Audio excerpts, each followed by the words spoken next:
The pantry door slammed behind me. A hollow final sound that rolled down the empty corridor and seemed to rattle the dishes in my kitchen at home. My arms were shaking under the weight of the boxes. The cardboard smelled faintly of cereal and canned tomatoes, a sharp, tinny odor under the sweeter note of powdered milk. The fluorescent light hummed above us, making the room feel colder than it was. I realized I was holding my breath. Mrs. Williamson. Father Gregory's voice was soft, but his words landed like a door bolt. Your help is no longer needed here. 47 years. 47 years of Sunday mornings, funeral luncheons, coffee made too strong, and whispered prayers at the kitchen window. I could feel the gold of Harold's wedding band press into my palm where I clutched it. A habit I never lost, even now, as if its weight could steady me. Outside the window the old oak shivered in a wind I suddenly noticed. Harold's ashes rest there beneath the roots. I always say a quick prayer at that tree. Today the leaves looked like they were listening. This morning began like any Tuesday for the last decade and a half. I was up at 5:30. The kettle sang. I watched steam fog the window as I said the familiar words and thought, as I always do, one more day to serve. At Walton's on Main, Connor handed me extra sturdy boxes with that boyish grin he keeps like a talisman. He knows our list by heart now. I spent a large part of my small pension there. Rice, beans, cereal, powdered milk. Things young mothers ask for quietly. When I pushed open the pantry door at St. Sebastian's, something in the hallway smelled different. Coffee gone cold, the wax of candle drips, and under it, a certain stiffness from Janet behind the office desk. She wouldn't meet my eyes. Father Gregory's suit sat oddly in the visitor parking, his sedan not where it used to be. The corridor chatter dimmed. I heard two voices in the office. They were talking about me. My name dropped into the air like a stone. Mark was stacking tins like a metronome. He nodded when I said good morning, all polite angles. His shirt had a faint starch scent, and his pin gleamed under the light. I set the boxes down and saw the list pinned to the wall. Names, addresses, scribbled notes in different hands. Oakridge Avenue was missing a page. I felt heat climb my neck. Where's Oakridge? I asked, keeping my voice steady. Mark's jaw worked. Father updated the list. We're focusing on active parishioners first. Active. A neat word. A line drawn through the messy parts of people's lives. I thought of Lucia Delgado, the soft smell of her children's hair after a long day, the scuffed sneakers, the way she held her youngest hand with work-roughened fingers. I'd held those babies myself. Oakridge was not an administrative detail, it was Lucia's kitchen table. He shrugged like he meant it as small talk. I felt the old familiar anger and a deeper, stranger ache, betrayal like a stitch undone in a sweater I'd mended for years.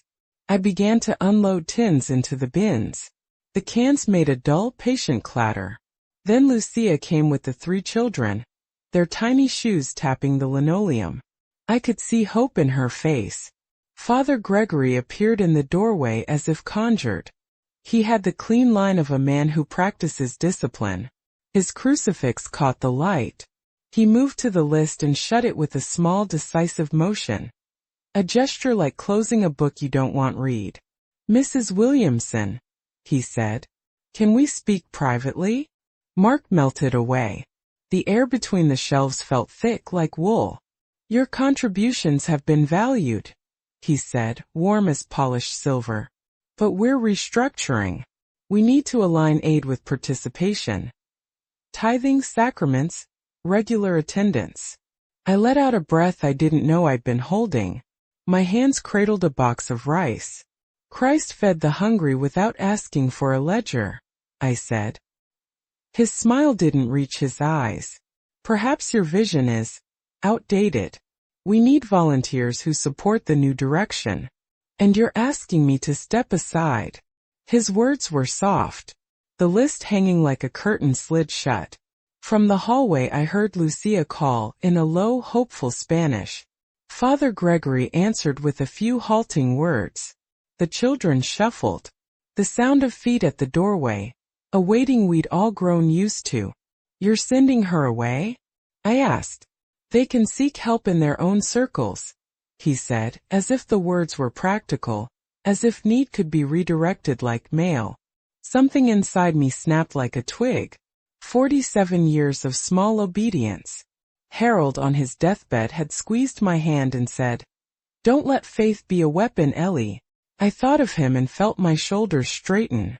If these boxes were to mean anything, they would go to those who needed them, not to the names on a curated list. I picked up the boxes. They dug into my palms. The cardboard bit at the skin. Janet watched me go, her expression a thin, unreadable line. The corridor smelled suddenly of wet coats and the faint metallic tang of worry. I stepped into the parking lot. The air hit my face, cool and sharp. My old Buick felt like a refuge. The trunk yawned open with a familiar click. Sophia was there by the passenger side, the metal at her throat catching the morning behind her, hands wrapped around a thermos. Her face was open, and when I told her, she didn't look surprised. She simply said, "You're not alone." Her words were small but steady. They hummed inside me like that fluorescent light. Not as loud but persistent. I set the boxes in the trunk and, for the first time in a long while, felt a strange, fierce lightness. The oak at home waited, the ring on my hand waiting, and somewhere between the slammed door and the car click, a different kind of doorway had begun to open. The pantry door slammed behind me. A hollow final sound that rolled down the empty corridor and seemed to rattle the dishes in my kitchen at home. My arms were shaking under the weight of the boxes. The cardboard smelled faintly of cereal and canned tomatoes, a sharp, tinny odor under the sweeter note of powdered milk. The fluorescent light hummed above us, making the room feel colder than it was. I realized I was holding my breath. My dears, thank you so much for taking a few minutes to sit with me. This channel is still in its first steps, and every new subscriber is a breath of life as we work toward our first 1,000. If this story touches you, please click subscribe, and if you're comfortable, tell me in the comments which city you're watching from. Those little connections mean everything to me. A few hours before the pantry door closed on me, I was at my kitchen window with the kettle singing like it had done for 47 years. The morning light came in thin and silver, slipping around the lace curtain I've had since Harold died. The curtain is the color of old tea. A soft, stubborn beige that somehow makes the sunlight kinder. I cupped my hands around the mug, felt the warmth seep into my palms, and whispered the same little prayer I always do. One more day to serve. It was less a petition than a promise I gave to myself and to the memory of a man who taught me how to keep promises. I'm 68, but my body still remembers the work of other ages. My hands carry the map of that life. Calluses from canning jars, the small dark spots only time gives you. The gold band Harold slid on my finger the night before our wedding is permanent there. Sometimes I rub it when I'm thinking like a compass. My hair has silver and the stubborn streak of auburn Harold used to joke about. I dress practical, cardigans I've knit, slacks, sensible shoes. But I always pin on, after my prayer, the little helper list folded in my wallet. Names, allergies, which family needs, baby formula. It lives there like a second heartbeat. St. Sebastian's had been my other home. I didn't just go to church, I kept its pulse. I organized funeral luncheons, tied ribbons on the Christmas tree, and yes, started the pantry on a rainy spring afternoon when a young mother came to the rectory steps with a baby and no groceries. I remember the smell then, wet wool and baby milk, and the way the rector looked at me and said, "Do what you can, Ellie." So I did. We called it pauta cotidia at first when Lucia and Rosa brought their bread and shared it. It grew like something that wanted to be there. People came, neighbors brought casseroles, teenagers lugged rice in duffel bags. The old hymnals wore thumbprints from crying hands, and the coffee pot was always on. There were small rituals that kept me steady. I would polish the brass candle holders on the altar once a month. The altar cloth was white, a soft white that had faint stains from years of hands and incense, and the brass lectern held a Bible with edges softened by decades of page-turning. I left a little cruise. On Monday I walked to Walton's on Main for my weekly list. Connor handed me the extra sturdy boxes with that boyish grin. The parking lot smelled of rain and car exhaust. The store radio murmured an old hymn turned into a soft elevator song. I spent more than I should have, but you don't put limits on feeding children. I bundled the bags into the back of the Buick and felt the familiar tug of satisfaction, the tangible weight of help. When I got to the church that afternoon to sort donations, the foyer smelled of coffee gone cold and the faint wax of old candles. Janet at the desk was clipped, polite but tight. She avoided my eyes for reasons she wouldn't explain. Mark was there, new, buttoned up, moving tins with the precise economy of someone who cleans up spreadsheets for a living. He uses the pin with the parish logo like a stamp of belonging. His hands are smooth. They don't know the stubborn dents a lifetime of work makes. There were small shifts I should have paid more attention to. A new locked box near the entrance for membership envelopes. A poster advertising a new direction, meeting with a modern logo. Someone had taken the list on the pantry wall and replaced portions of it with neat columns of names marked active and inactive in pencil. I stood there with a tin of tomatoes in my hand, and the paper slipped through my fingers like a whisper. Oak Ridge Avenue was missing. A blank space where Lucia's name should have been. Where the names of so many who couldn't make weekday meetings had lived. I think the most honest thing I noticed that day was the way the light in the pantry felt different, colder. As if the fluorescent bulbs were trying to make everything more efficient and less intimate. The hymnals were aligned, too perfect, like files on a shelf. When Lucia and her children came by later, I saw the bruise under the youngest boy's eyebrow, and the hope that always lived in Lucia's face. She held a worn cloth bag and looked at the shelves like someone standing at the edge of a table, waiting for an invitation. All of these small things, the curtained altar, the locked box, the poster, the absent page with Oak Ridge scrawled on it, they were the sound of a new chapter being written. They didn't make a scene. They made a margin. They were the kind of changes that let you wake up one morning and find the furniture moved and know you haven't moved. I polished the brass that evening, feeling the cold metal under my palm, and thought about Harold's hands.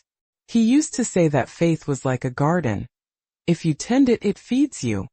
If you fence it too tightly, it stops being a garden and becomes a collection of pots. I laughed softly to myself and then paused. The church bells in the square rang out, 3 slow notes that folded through the town. They sounded like a question and not an answer. I put the hymnals back, smoothed the altar cloth, and folded my cardigan over my arm. I didn't know then that by morning the list would be closed and a door would slam. I only knew that the coffee still smelled right and the basil on the sill still trembled in the draft. And that was enough to wake me with purpose. The pantry door slammed behind me.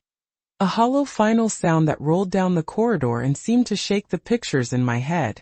The boxes in my arms shifted with a soft rustle of cardboard. Up close they smelled like the store, powdered milk, canned tomatoes, a faint sweetness of cereal that somehow made my throat ache. My hands were shaking. I could feel the skin at my knuckles tighten, the veins standing up like little ropes. The gold band on my finger pressed into the soft of my palm without me meaning to. I clutched it like an anchor. The fluorescent lights buzzed above, a thin mechanical humming that turned the room into something smaller, as if the ceiling had dropped and the shelves leaned in. Mrs. Williamson. Father Gregory's voice was soft, practiced, like he'd thought it out in quiet corridors before saying it. Your help is no longer needed here. The words landed like a latch slamming shut. For a second the world narrowed to the sound of my own breathing, short, fast, like someone climbing a hill. My chest felt tight, as if I'd folded in on myself. There was a coldness in my palms, a tiny stupid thing, like when you go out without gloves in late October. My knees almost gave. 47 years. 47 years of Sunday mornings, casseroles on cooling racks, hymnals with dog-eared pages and coffee-stained corners. I could see, in the same instant, Harold's weathered hand on the Bible and the way he'd joke when I burned the roast, small things that became the scaffolding of a life. His voice came back to me on a loop, the memory of his last breath and the words he whispered when he thought the world was narrow enough for truth. Don't let faith be a weapon, Ellie. I set the boxes down, carefully, because even anger has a gentleness, and I felt the cardboard push back under my palms, the corrugated ridges against my skin. The list on the wall, where names had lived for years like a small constellation of need, was folded shut by his hand. He closed it the way you close a book you don't want people to read anymore. The motion was small, tidy, decisive. "We're restructuring the ministry," he said. He spoke as if explaining a new schedule, as if this were a committee decision about coffee hour. "We need to focus on active parishioners. People who support the church by tithing and participating regularly." Active. The word tasted like metal. It drew a line down the middle of a room that used to be wide enough for everyone. I thought of Lucia and her 3 children, the smell of their hair after a long day, the scuffed little shoes under the table when she counted her change. I had tied bows on Lucia's baby blankets. Oakridge Avenue wasn't an address to me. It was a row of kitchens, a set of dinner tables, a neighborhood that had once been the backbone of this pantry. Mark hovered at the edge of the conversation, his hands folded, his badge a neat symbol at his lapel. He glanced away when our eyes met, like a child caught in someone else's quarrel. Janet at the desk looked at her hands and pretended to be busy with envelopes. The fluorescent hum got louder. "You're asking me to step aside," I said. My voice came out steadier than I felt. I felt my throat close, then open again on a little stubborn breath. Christ fed the hungry. He didn't check membership cards at the door. His smile was the kind that lives in the center of a mask. "Perhaps your vision is outdated, Mrs. Williamson. We are trying a more focused approach." The hallway held its breath. In the doorway I could see Lucia, her hands curled around the strap of her bag, her children clinging to her skirts. I could hear the whisper of her voice in Spanish, a soft plea I had learned to answer without thinking. I could see in the youngest boy's face, the small bruise above his eye, a mark I'd promised myself to watch out for. For a moment everything moved very slowly. The room smelled of wax and old coffee, of the basil in my kitchen and of the oak outside that held Harold's ashes. Memory and now collided in me. The years of small services, the casserole dishes I'd washed, the lullabies I hummed on late nights. Obedience had been a quiet companion. Loyalty had braided itself into my days. I thought then of gardens. Harold used to say faith was like a garden. Tended it feeds, fenced in it dies. The thought snapped a thread in me. 47 years of tending. Was I to watch it fenced off now while children went hungry because someone decided the fence belonged to the faithful? Something in me folded up and then unfolded like a fist opening. My shoulders straightened in a way they hadn't in months. I felt a heat rise from my chest to my face and a calmness settle beneath it, as if the rightness of what I was about to do had been waiting in me all along. "If these boxes can't go to every hungry child because of where they sit in pews," I said, my voice low and clear, "then they won't stay in this pantry." There was a pause like a held breath. Mark's jaw tightened. Father Gregory's smile didn't flicker. Janet looked at me with something like pity. Then something else like the recognition of a choice she had never thought she'd have to make. I gathered the boxes again. The cardboard dug into my palms. The weight was different now. Less about the groceries and more about what they meant. Families were waiting in the hall. I could hear the shuffle of shoes, the soft chatter, the expectant hush of people who had learned to trust this place. I walked out past them.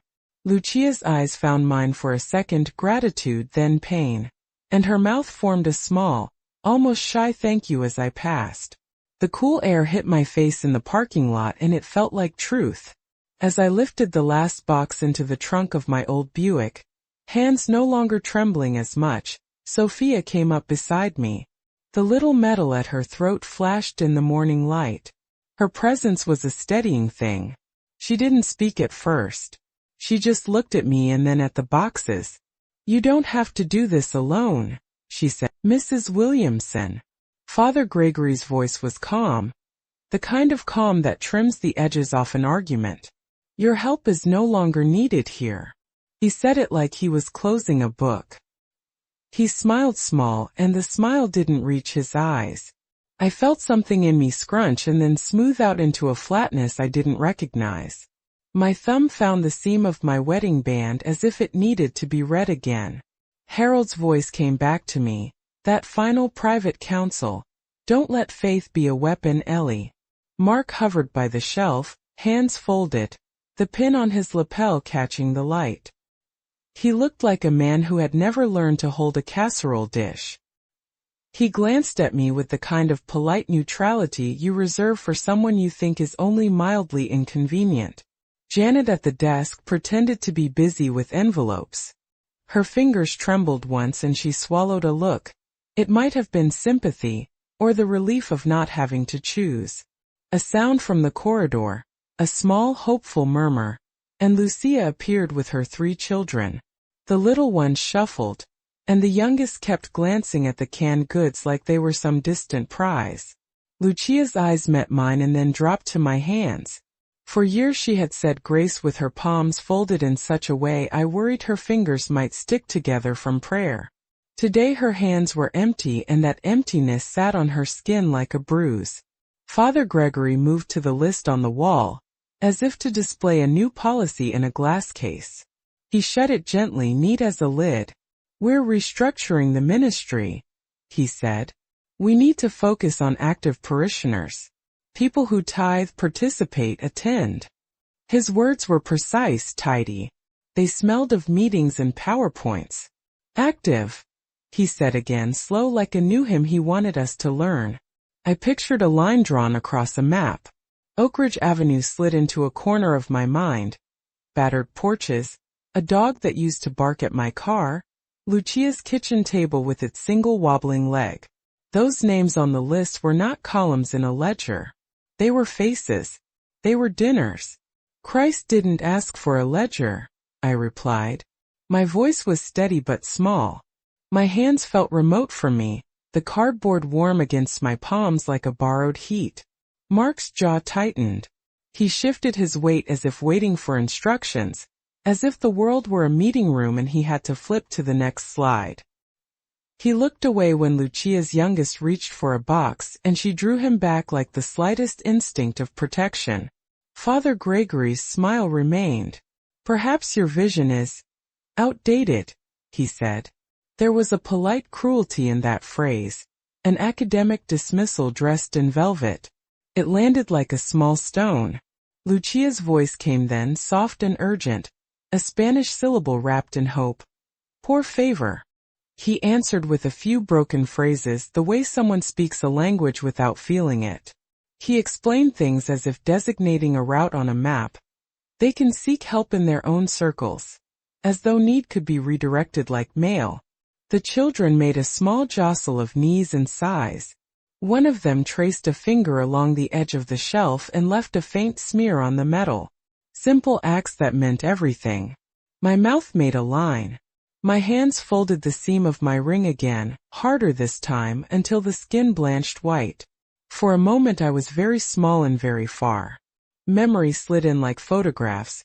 Harold's laugh over a burnt roast, the way he used to roll the hymnals closed with hands that trembled only slightly, the sack lunches we packed for the shelter the year of the flood. They were small images but they had weight. They held me.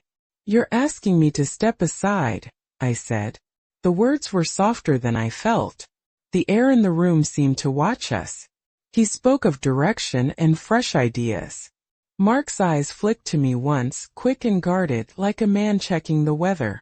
Janet looked at her hands and then up, and for a heartbeat I saw a flicker of something in her face. Shame, perhaps, or the realization of a choice deferred too long. She opened her mouth and closed it again. I could hear the children breathing. I could hear the scrape of a shoe in the hall. Lucia's lips moved in a tiny practice prayer. The youngest clutched a threadbare teddy and hugged it to his chest as if protection could be stuffed into fabric. If these boxes couldn't go to every hungry child because of where they sat in pews, I felt the shape of the decision forming in my chest like an old tool I knew how to use. My shoulders straightened in the way Harold used to when he decided the fence needed mending. The action was not loud. It was inevitable. "I can't stand by and watch them turned away," I said. The words opened a door I hadn't known I'd been walking toward. There was a measured silence, a breath that the room held. Father Gregory's smile thinned. Mark's face went small and efficient. Lucia's eyes filled, but she did not look surprised, only relieved, as if she had been holding on to hope for years and finally felt someone hand it back. Janet's fingers brushed a stack of envelopes and then fell still. I picked up the boxes again. The cardboard pressed into my palms hot and real. The fluorescent light hummed. I walked past the families in the hall. Lucia's eyes met mine for a single second, gratitude and a question folded into one look. Her youngest shoe caught on the linoleum with a soft scrape. He bit his lip and looked away. Outside, the air hit my face like cold truth. Sophia was waiting by my car, hands folded around a thermos. Her metal flashed.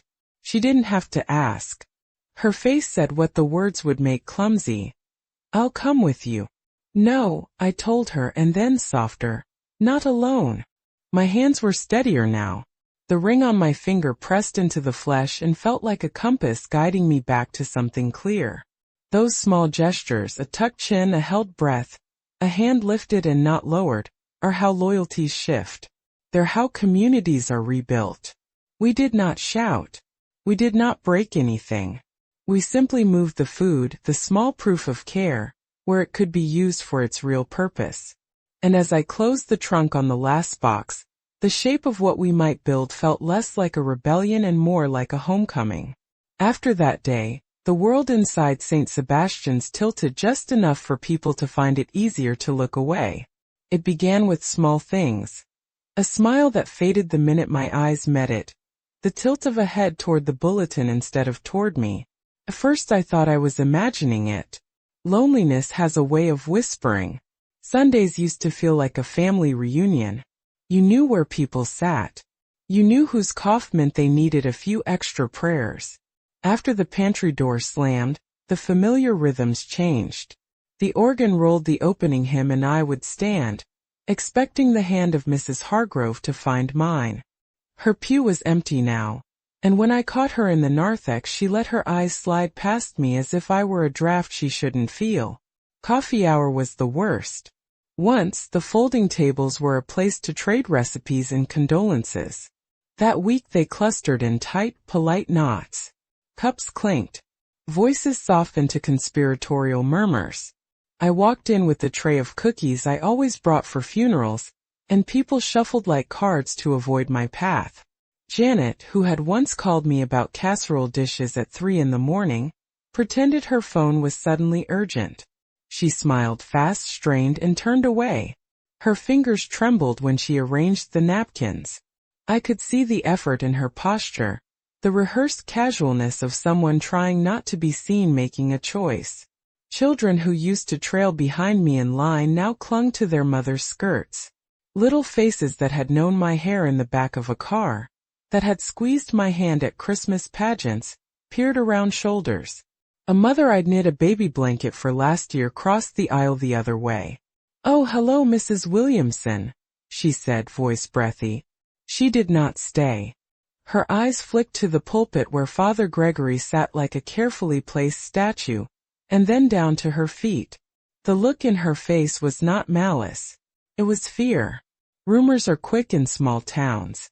They move faster than the church bulletins now printed in crisp font. I started to hear versions of why I'd been asked to step aside. Phrases like disruptive, old-fashioned, not in line with our stewardship plan. People repeated them with the same worried softness as they would a prayer. A few of those whispers were protective, spoken as if naming me might put a target on someone else. Others were sharper, clipped like the edges of a new policy. There were more direct moments too. At the quilting group, where I'd taught stitches for 30 years, A woman I taught to hem a baptismal gown slid her chair a foot away the minute I entered. She kept her hands busy with the needle, and the isolation was not only social. Invitations stopped. People who used to call and ask about my day found other chores to occupy their evenings. The funeral luncheons I once organized still happened, but I would arrive late and find the place already set. The brass candle holders I polished had a new guardian. It felt like someone had shifted the furniture of my life and expected me to be grateful for the new arrangement. The small cruelties were the hardest.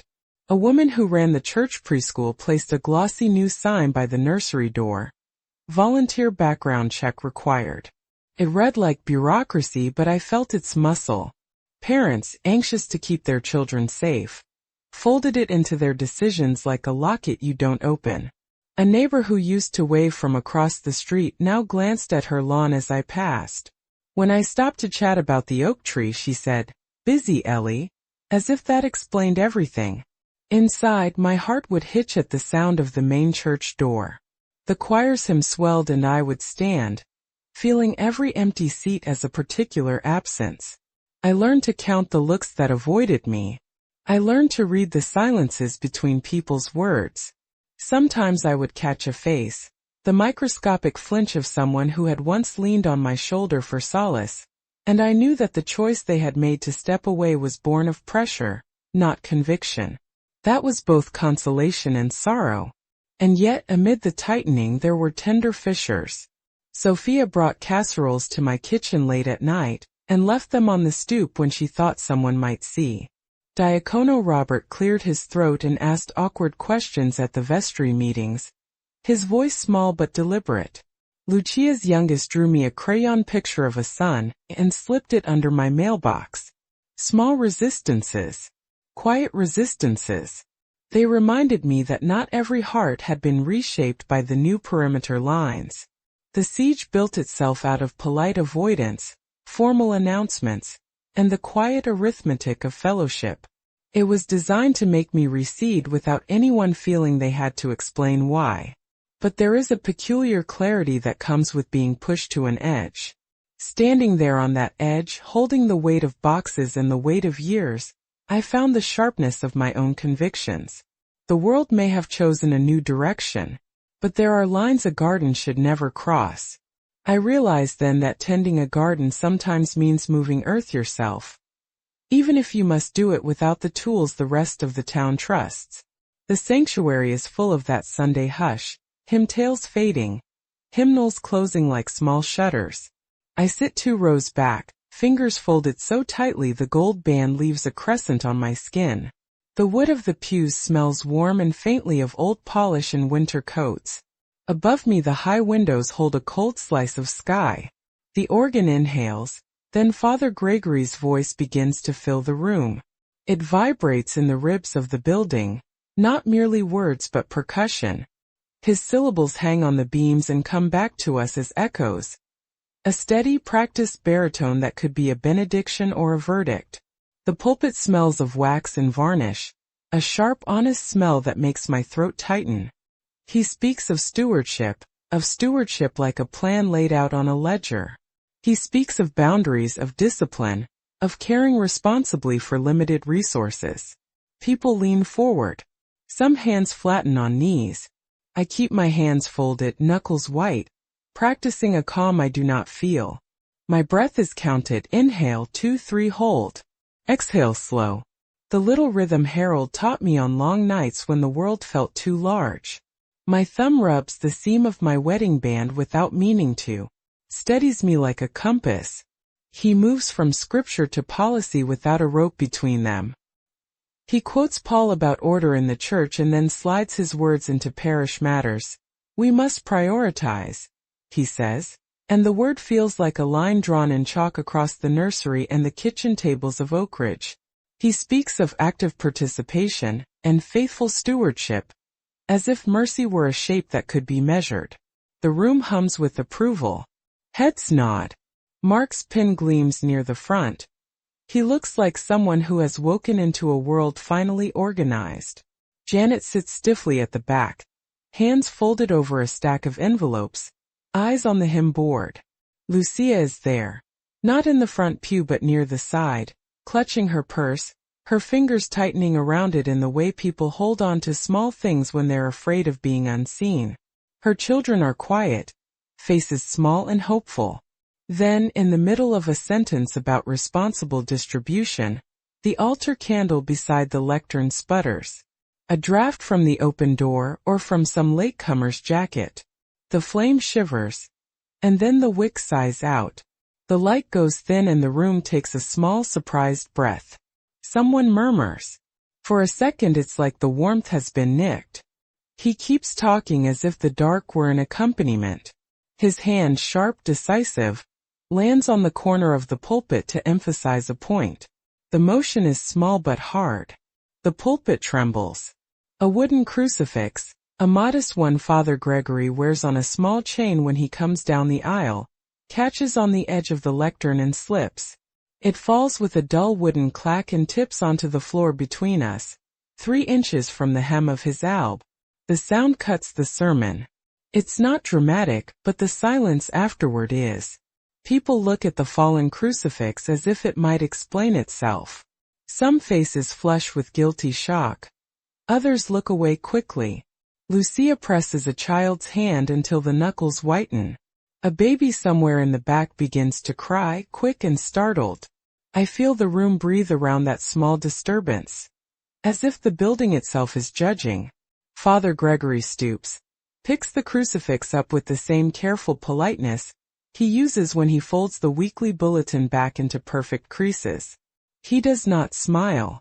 His voice when he resumes has a new edge, smaller, controlled. Precision matters, he says. Intent matters. My hands are still clasped. I force my jaw not to move. My heart has learned to speak loudly in silence. Harold's words come back. Don't let faith be a weapon, Ellie. I repeat them in my head like a prayer, like permission. My breath must not betray me. I let each exhale be deliberate, like a stitch sewn into a hem. Across the aisle Sophia's hand finds mine. Her grip is warm and fierce. She does not speak. She gives a look instead, steady like a hand on the small of the back. Diacono Robert's head is bowed but his shoulders say he's holding a letter he wants to read aloud. Mark looks away, jaw tight. Janet's eyes glisten. For a moment she is a woman who knows she has a choice to make and is afraid of the consequences. Father Gregory's words sharpen into policy. He speaks of efficient stewardship and prioritizing parishioners. It reads like a map. Who is in and who is out. The names on the pantry list flick through my mind. Lucia, Rosa, the Martinez boys. Not lines on a paper but the echo of laughter, the thud of small feet, the smell of tortillas warming on a skillet. The ache in my chest is not just mine. It is the weight of all those kitchens. Something in me that has been patient for decades seizes. I try to keep my voice steady, like a cup set down in a quiet room. I stand. The sound of my skirt against the pew is louder than it should be. The aisle feels too long, like a stage between two versions of faith. Heads turn, surprised, puzzled, or wary. Lucia's lips move in a prayer I can't hear but feel between us. The candlelight from the altar casts my shadow long and thin on the varnished floor. I don't shout. I don't even speak at first. I simply say very softly so that only the people nearest hear. This is not what we were taught. My hands unclench, palms open for a second as if to show there is nothing to hide. The sound of my voice is small but it reaches the back pew anyway. It feels like a stone dropped into a pond, rings widening. Father Gregory's expression folds into something practiced, pastoral calm, measured reproach. The congregation leans in, hunger for drama thin and human. For a beat I see everything. The varnish on the pulpit, the empty space on Oakridge's kitchen table, the little shoes by Lucia's feet. The crucifix lies between us like a question. I do not wait for permission. I walk out of the pew. My shoes scrape the aisle and the sound echoes. An anemic drumbeat in this sudden quiet. I pass Lucia, and for the first time she meets my eyes without looking away. Her mouth forms a thank you that is almost a prayer. My chest is full of wood smoke and holy wax, and the copper ring on my finger pressing a soft crescent into my palm. Outside, 2 weeks had passed since the pantry door at St. Sebastian's had slammed behind me. Those days were full of small negotiations, calls, whispered plans over mugs, Diacono Robert meeting me outside the choir room with his hat in his hands. He had been careful at first, the way someone gathers a fragile thing. Then, one afternoon, he came with a thin packet he'd tucked into his coat. "It may help," he said, folding his fingers around the paper like a rosary. I kept it. I couldn't not do anything. Inside was a printed memo from a vestry meeting and a chain of emails, signatures, minutes, phrases that were precise and cold. Prioritize active parishioners, one line read. Another suggested refocusing resources to improve stewardship metrics. It was written in careful church language, but what it named was clear. A decision had been made to redraw the line of who was worthy of aid. Oakridge wasn't a forgotten address. It was a conscious exclusion. I could feel my throat tighten. For a moment the moral argument I'd carried around for years, that mercy was not a commodity to be rationed based on attendance, felt small beside the proof in my hands. But there was no triumph in it. It was simply a clear thing, like a photograph that resolved what had been only a shadow. We didn't go to court. We didn't march with signs. We did something quieter and truer to us. We fed people. Sophia called every friend she had from catechism and potluck nights. Diacono Robert, who had always been a private man, left a few extra apron strings at the back of his car and stood at the sink that first Saturday, rinsing jars. Janet came one afternoon with a casserole she'd put on her stoop at night, fingers trembling, eyes apologetic. She didn't stand at the front table, but she put her shoulder to the work. People who had no position to declare took positions with their hands. Word moved in the town the way it always does, quietly through doorways, over fences, in the chirp of a phone. Lucia's family came the first week. The children ran through the aisles, their small voices ricocheting off the walls. The youngest held a stale crust like a treasure and then, when he saw the banana box, grinned and pointed like you do when you find sun after rain. Lucia hugged me. She smelled of work and soap and the faint dust of places that get their hands dirty to survive. "Gracias," she said, voice breaking at the edge of a smile. Her eyes found mine and the words were more than courtesy. They were something like absolution. We began to keep records of a different sort. Not who prayed the right prayers or put money in an envelope, but who needed infant formula that week, who had no heat, who hadn't seen a dentist in years. Lists grew in a shoebox on the counter. Names became the map of the days. People who had been on the margins came with dignity and sat at the tables. Neighbors who had once skirted polite avoidance now pulled up chairs and asked how they could help. The town paper ran a short piece. It was careful and fair, nothing sensational. It printed a line from Diacono Robert and a quote from me that I still remember clumsy. "Faith for us is feeding." The coverage did what coverage sometimes does.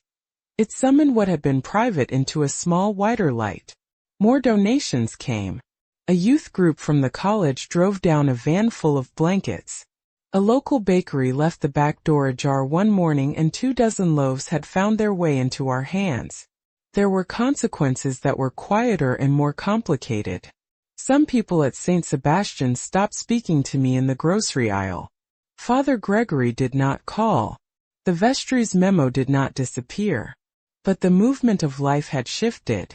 The pantry on Elm Street, daily bread. A name Sophia insisted sounded like a prayer and not a brand, became a place where people could be seen without having to prove their place in a pew. On the morning we opened the second month, sunlight cut across the floorboards in a stripe. I stood by the table while a woman I barely knew handed me a paper sack of homemade cookies. The basil on the windowsill had been replanted in a clay pot someone had donated. The aroma of simmering stew slid around the shelves. Children played with boxes turned into forts. It was noisy and imperfect and exactly right. When Lucia's youngest pressed a crayon sun into my hand and left it on the counter, I felt something loosen inside me that had been tight as a drum. The gold on my finger warmed where my thumb rubbed it. Harold's voice, soft and steady like a shore, came to me. Don't let faith be a weapon. There was no trumpet, no heavenly chorus. Just the ordinary sound of a kettle singing and a child laughing. Standing there, in the hum and clatter and small mercy of it, I understood what the vestry's memo had wrongly assumed, that faith could be contained by policies. It can't. Faith pours. You can try to measure it, to box it up into parish rolls and tithes, but people will find the cracks and pour through. We didn't win an argument or a headline. We fed mouths. We held babies. We built a place where names mattered more than attendance. That was the victory. It settled in me like something healed. Sometimes on quiet mornings I still walk past St. Sebastian's. The oak near the parking lot rustles and I can almost feel Harold's hand on my shoulder. I keep tending my garden, my basil and my stubborn faith. The church may stand with its doors open or closed to me.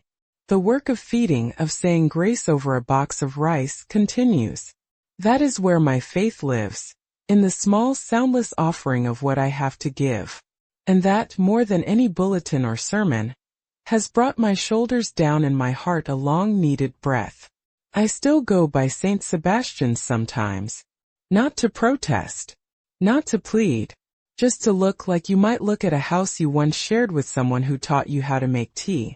The walk up the steps is the same, worn stone, a patch of moss by the handrail, and my hand finds the brass as if it were a knotted rope. The door opens with that tired hinge that always sounds like a sigh. Inside, the sanctuary smells of wax and old hymn books and winter coats folded over pews. The light from the high windows falls in a long thin bar on the floor, the dust motes turning slow like confessions.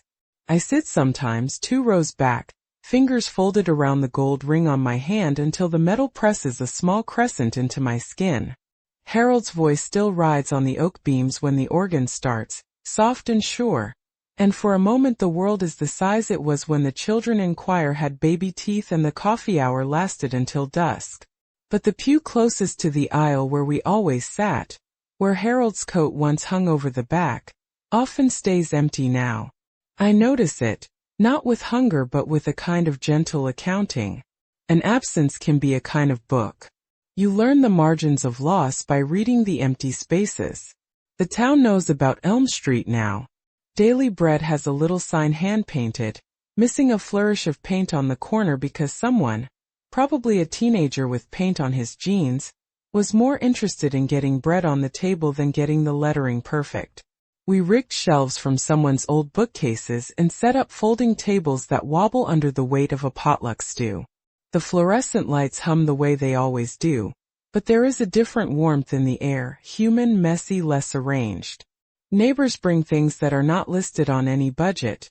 A knit blanket, a gently used baseball glove, a loaf of bread still warm from a bakery that doesn't mind giving an early 5 a.m.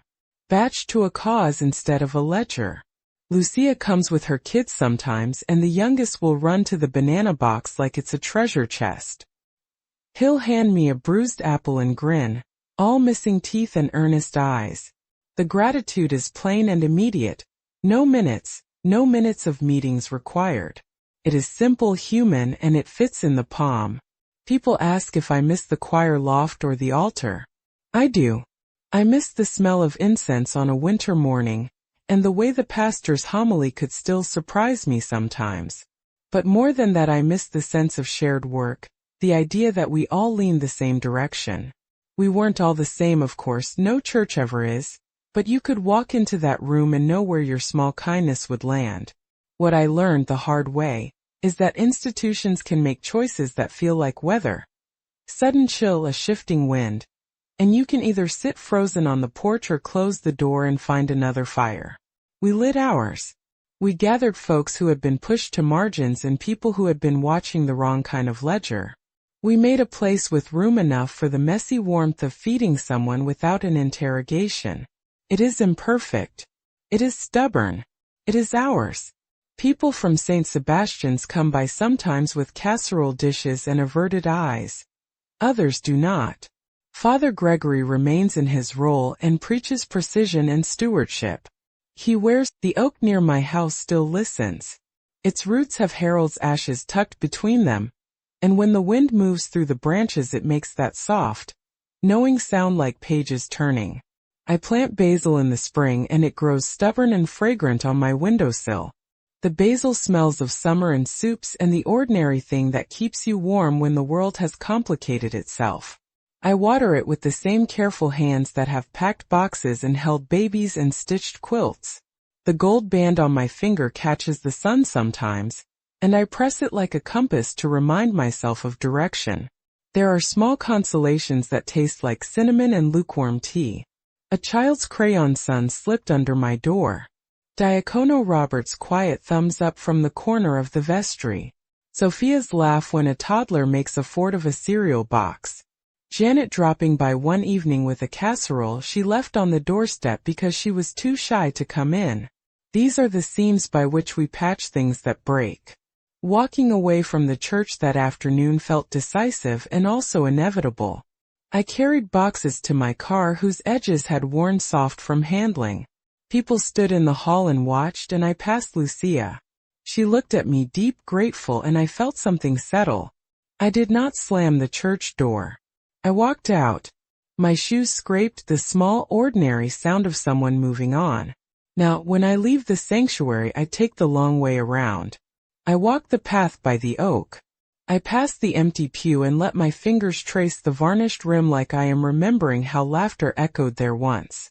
I listen for the faint noise of steps, sometimes my own, sometimes someone else's, walking away into a different kind of work.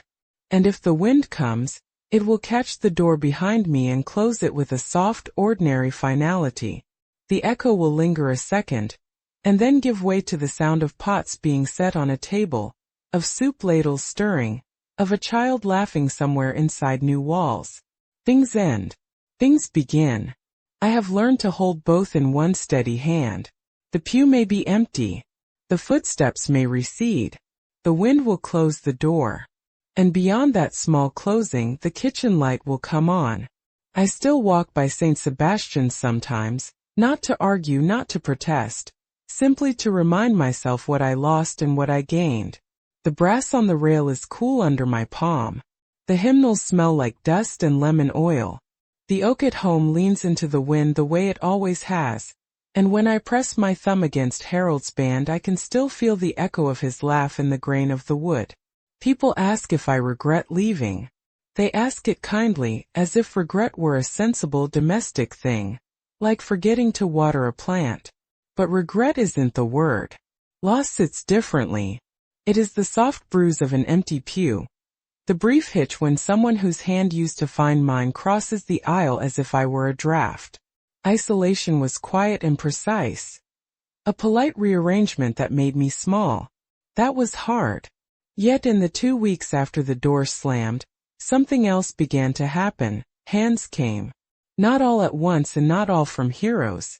They came with casseroles left on porches, with youth groups hauling blankets in a van, with Janet setting a casserole on the stoop and standing there, ashamed and apologetic, until I invited her inside. Sophia came with catechism books and a ferocious laugh. Diacono Robert came with a packet he had kept folded in his coat for weeks. Lucia came with tired eyes and the soft, certain gratitude of someone who had been given back what she needed without having to account for a ledger. We opened in a place with a sign that Sophia painted crooked because we were in a hurry. The old Elm Street market smelled like yeast and frying oil and hope. It never had the solemnity of a sanctuary. It had a kettle that hissed and children who turned cereal boxes into forts and a basil plant on the sill that grew like stubborn mercy. People sat at folding tables and drank coffee that wasn't quite good but tasted like company. We kept lists, not of who tithed or who attended, but of who needed formula and who needed a coat. There were consequences, of course. The town had its partitions. Some friends stepped back under pressure. Father Gregory never called. There were letters and minutes and a careful paper trail that tried to make compassion into a spreadsheet. That was part of the cost. But there was another ledger we kept too, the one that added up small things. A diaper, a loaf, a blanket. Those numbers didn't look like much on paper. But in a child's belly they looked like everything. People who had been pushed to margins came through our doors with a kind of weary dignity I will never forget. Lucia's little boy handed me a crayon sun and left it under the counter. A teenager who had once been too busy found time to stack cans. Someone from the college arrived with blankets and an apologetic grin. The town paper printed a piece that mentioned humility in the same breath as casserole dishes. It wasn't a victory parade. It was a meal. The thing that surprised me most was how quickly the work stitched me back into the world. My hands, the ones that have always known the shape of a casserole dish, found rhythm again. I learned new recipes and new ways to ask people how they were without the question sounding like a test. I listened. I learned the names behind the addresses. I kept Harold's garden in a pot on my sill, and the ring on my finger for the days when I needed a compass. Sometimes people still look away. Sometimes the organ swells and I feel that old ache. But there is also a new sound now, the clatter of a ladle, the rustle of paper sacks, a child's small laugh echoing off paint-flaked walls. The crucifix that fell in the sanctuary was a small, blunt sound. It made people hold their breath. Maybe it nudged something loose. Maybe it didn't. I don't know. What I do know is that when the door slammed, it revealed a choice. We could either let policies be the only language of care, or we could keep our hands in the business of feeding. There is a secret I carried for decades like a folded hymn, tucked into my wallet, whispering from the brass candlesticks, pressed into the seams of every casserole I dropped off after a funeral. I thought it was private and small. I thought it might embarrass me to say it aloud. But here at the end of this story, I will say it. Faith to me was never a list of names on a wall. It was the sound of someone saying grace over a pot of soup, the way a child's face brightens at a banana, the small stubbornness of basil on a windowsill. It is quieter than a sermon and louder than a policy. It does not need to be announced. It only needs hands. Here's the secret I kept. Faith is a warm pot, not a closed door. If you've made it this far, thank you from the bottom of my heart for staying until the end.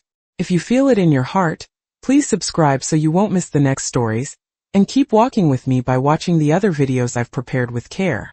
And please, share in the comments what you thought of my testimony. I will read every word.